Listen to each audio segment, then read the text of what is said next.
I'd love to take a survey of what visualizations were going through your mind during that beautiful music. Thank you, Martin. That was exquisite. We appreciate it. Whoop. Father's Day. Happy Father's Day, everybody. Everybody who had one, because that's the only reason we're here, isn't it? We had a father. This week during my writing class, I invited the students to talk about and share their thoughts about what fathers teach, what we get from fathers. And I was, I think, disillusioned, or I could see the difference of, don't want to talk about it, let me share it with you. And it was wonderful. But then there was also this part of expressing gratitude for grandfathers, because a lot of people had grandfathers in their life instead of the direct father contact. And for me, I had also great bosses that were really good at fatherly advice when I really needed it. And maybe it was a neighbor. We get this wonderful male energy, and we don't always get it from society's expected place. In fact, when I met Paul, he said, you've got a pretty high testosterone level. And I said, really? But he lowered that down. Anyway, it was just really funny. Funny. So let's talk about fathers. They're recognized for encouraging us and providing for us and caring for us and loving for us. But I got a kick out of one comedian's comment this week. He said, but Father's Day is nothing like Mother's Day. Father's Day, you live to tell about it. But if you ignore Mother's Day, you do it at your own peril. That's really true. He said, the nice thing is fathers don't put us on guilt trips, and we don't fear missing Father's Day. Let's put it that way. And he said, for fathers, just a big card that says, Happy Father's Day, love you, thank you, is usually enough. Although this morning, I suspect a lot of fathers are going out to brunch with their families. So it's a special day. And what it did all this week as I was trying to figure this out myself, it brought me back to my childhood. And the modern dad knows how to keep a family happy. The right amount of coffee, the right amount of beer, the right amount of hugs, the right amount of yelling, whatever it takes to make the family work well. But my father died when I was 10, and he served in the Army, and he became an airplane mechanic afterwards in Wright-Patterson Air Force Base in Ohio. And our last name was MacIver, M-C-I-V-E-R, not MacGyver, but MacIver. And every Saturday, my parents and the other Mac families at the base would get together. There was MacIver, McGuffey, McCullough, McCarthy, and they would all bring their kids over, or we'd go over there. And so the four Macs would get together and drink beer and play pinochle. That's what I remember most about my childhood. And it was a time when there wasn't any canned beer. You had jug beer. So you'd have to take a gallon jug, drive down to the local tavern, and they'd fill it up and with draft and bring it back. No canned beer at that time. So it was always jug beer and pinochle. So during the evening, us kids would all play together, but there were always babies in the mix. And my mother told me, I was horrified one time, she said, oh, we took care of the babies. We put them in the bathtub. That way, they were frequently checked on. Draft beer, pinochle, yeah. So we had a lot of care from everybody that came in the bathroom.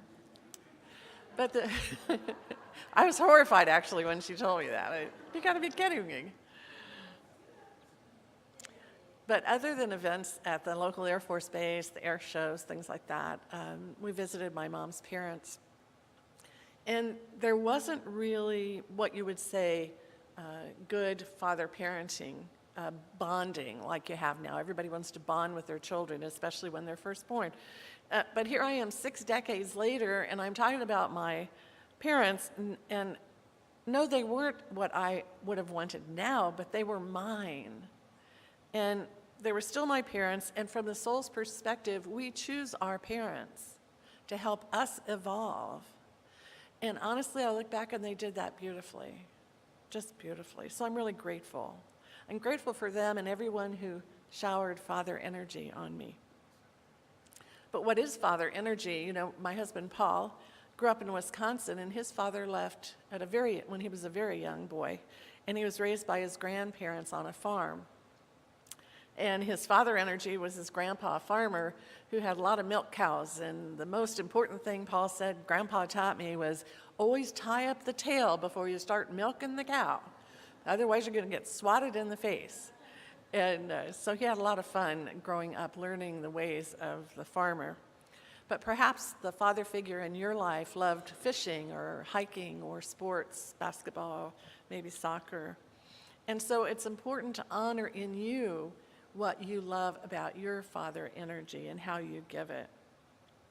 You know, in some families, dads were gone a lot and didn't have the imprint that some do today. And some moms got to stay at home while my mom worked full time at the Air Force Base, by the way. So today, fathers are assuming a lot more duties than they used to. They actually help with the children, and some actually run a vacuum cleaner, I've heard.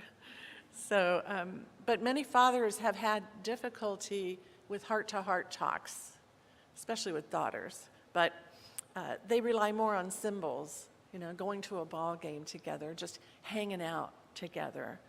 And so this little airplane that you got in your little packet today is a symbol of that. A symbol of doing things together, even if it's flying a little airplane. And so we thought this might be just a little gift to stimulate the good thoughts about you and those who gave you that father energy. Sometimes father energy, like I remember my neighbor's father energy was, you always mow the lawn this way first and then that way, so you learn good yard management. Or how deep to plant the seeds in your garden so that they will grow, not just sprinkle them on top. So there was a lot of ways fathers impacted our thoughts about doing things. So when Reverend Sue suggested these cute little airplanes, it brought back memories of my teenage years in Ohio. When I was 16, a German family moved in across the street, and they had a 17-year-old son who liked to build remote control model planes in the shed behind the house. And he invited me over to help with that, and I thought, well, this is cool. And so he turned me on to country western music. So we listened to Ernest Tubbs and all the old grand people on the radio from Nashville as we took the balsa wood and we soaked it and we molded it and we cut it and then we put fabric on it and let it dry and then we put dope on it, which is just a primer. And, you know, it was a very innocent time. That is all we did in the shed. We missed opportunities today. No, I'm just joking. Because he was really good looking. But when the plane was ready, it was fascinating because his whole family, mom, dad, brother, sister, aunt, uncle, grandma, grandpa, all got in their vehicles. We all drove into the country to this one road which served as an airstrip. And my boyfriend got out his big plane with this remote control and everything, and he would turn the engine on and everybody would get really excited. And you know, it was a German family, so they talked German most of the time, and I could just tell by their inflection what was going on. So he would start the engine, and I remember clearly one time he's standing there holding the plane and the engine pops off and flies away. And of course, that was just, you know, well, son, let me tell you how you should do it right. But at some point he would put the plane on the ground and it would take off. And he'd have his controls, and he'd buzz us, and he'd fly over the cornfields, and it was just a beautiful experience. I'll never forget it. But once in a while, the plane would get out of range of the controls. Holy cow, Ohio's flat as a pancake. Everybody jumps in their vehicles. They're going down all these side roads in German. It's going there, it's going there. No, look over here. No, it's in that field. And it was just hysterically funny to me, because I couldn't understand a word they were saying. But it was fun to watch. And so finally we'd go into this cornfield and find the plane, and sometimes it was damaged and sometimes it wasn't. If it wasn't, we'd fill it up with gas and do it all over again. And if it was damaged, back to the shed we'd go and we would fix that plane. And it was so much fun in the evening because on those days they would invite me for dinner. And there would be all this laughter for hours about how we could have done the plane better, how it would fly better. And it was such a tightly knit family. That's the first time I ever experienced that. And it was amazing. It was absolutely amazing. But I've learned through all that that the words we use either propel us and other people around us higher, or the words we use put them in a nosedive, just like a plane crashing into a dry, brittle cornfield. So it's those times that I cherish and encourage everyone to hold inspiring words, to use inspiring words, to lift people up. We all need this in this world that throws so much negativity towards us. And as we grow stronger in that ability, we become spiritual masters. We master spirituality in our life. And that is as valuable as food, shelter, clothing, and love. To master our own level of spiritual understanding. So today I invite every father, anyone who had a father, but most of all fathers, to consider these 5 pillars of spiritual mastery if you haven't already. The first one is study, which obviously you get because we always have so many classes going on, but if you study spiritual principles and try and work to embody them, when you're working with other people, you hear their stories and how they do it, and it starts to become part of you. And that is so important because it's a good feeling to feel inspired. I feel inspired every day. I don't think there's a day I don't. I can tell because Paul says, you got another book in the mail. Okay. I love it. There's so much to learn, so much to understand, so much to share. And when we're with other people and they share inspiring knowledge with us, it gives us a new depth. It opens up our mind a little bit to, oh, I thought I had the right answer about everything. Opens up our mind. And so we offer these classes and all this study to help you improve your life in the way you want to. Well, the second pillar of spiritual mastery is prayer, the act of communing with God. And too often we go to prayer when things are out of kilter. Sometimes we wait until there's a tragedy to go to prayer. But daily prayer is directing our thoughts to that one, the one that has created each one of us. I don't know if you've read any of Neale Donald Walsch's books, Conversations with God. Nancy Renard loaned me an audio of his latest book, book number 4, and it's just phenomenal. And we can do that. We can commune with that voice. It seems like the voice within at times, but it's also the power and the presence that's always supporting us, loving us, caring for us. Our form of prayer we call it affirmative prayer because we want to change something. We affirm what we want, and we want to change something on the outside, but we know it starts within. I can't just give you a prayer. It starts within.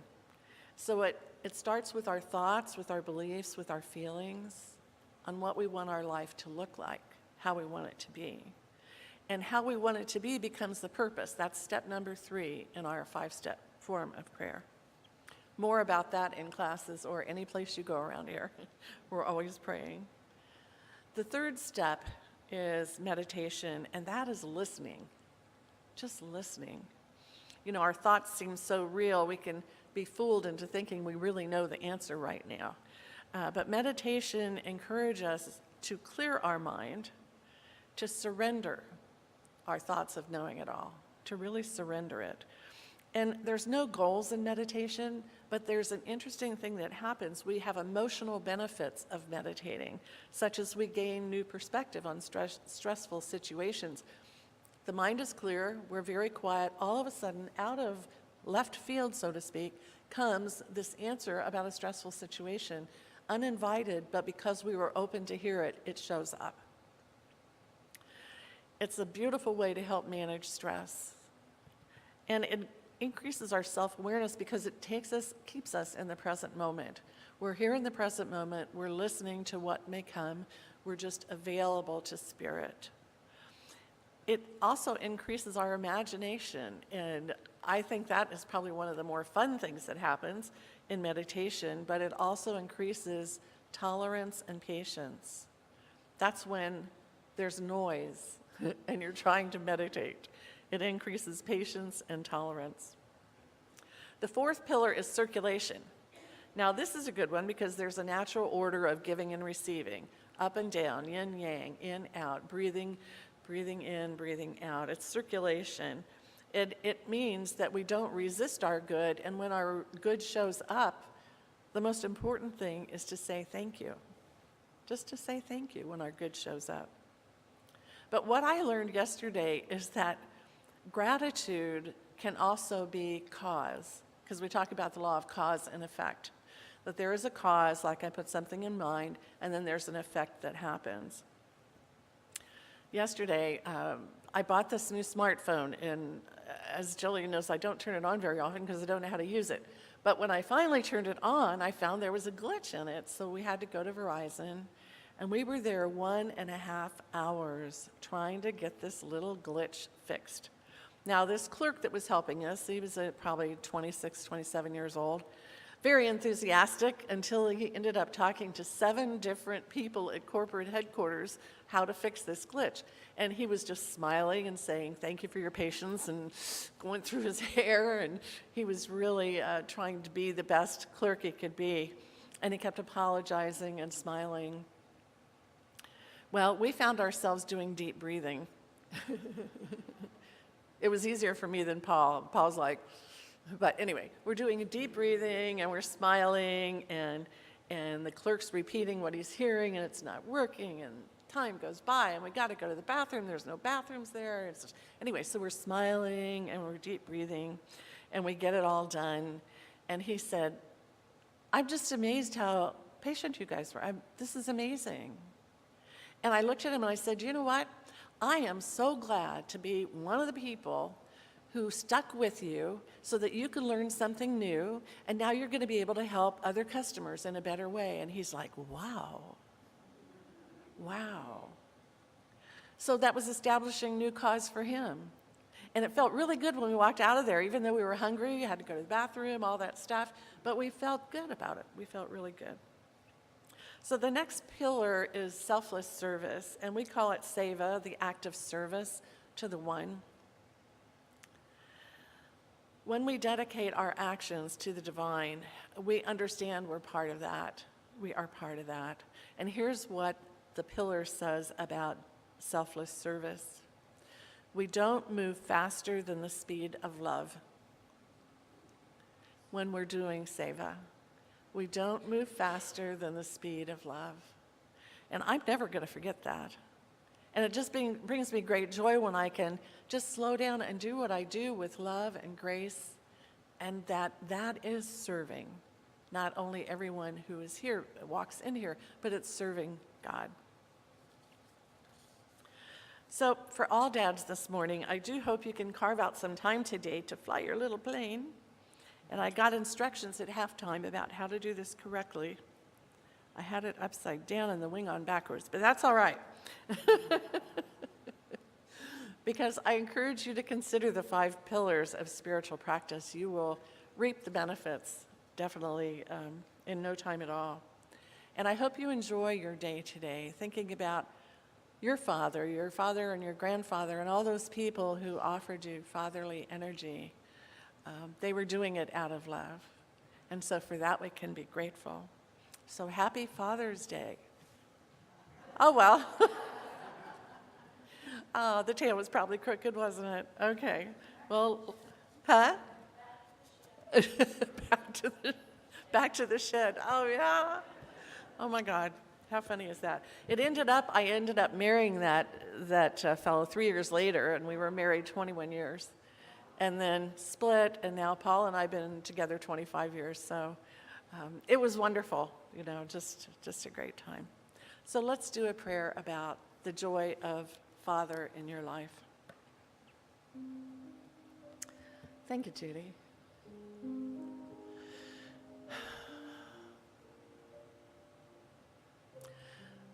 The true Father is the one that created each one of us as individual spiritual beings, all seeking to know our true nature. And along the way comes these wise people with an energy of protection, an energy of kindness, an energy of awareness that wakes us up to what fatherly energy means. And sometimes mothers have this fatherly energy, and sometimes it's brothers or cousins, aunts and uncles. But today we so appreciate that we have received that we know what it means to not only understand Father energy, but to commune with the One, to commune with the divine, to do our spiritual practices that keep us in really close connection with the truth of who we are. So I'm so grateful for everyone in my life and your life that has contributed that to you. Maybe not in a way you expected it, but we look back and go, that's what it was, it's what it is, and it was perfect because our lives are unfolding perfectly for us in this journey of the soul. And that's the gratitude. So thank you, Spirit, for this wonderful opportunity to remember who we are. And we take it with us this day in gratitude and appreciation for all that is. Thank you, Spirit. And so it is.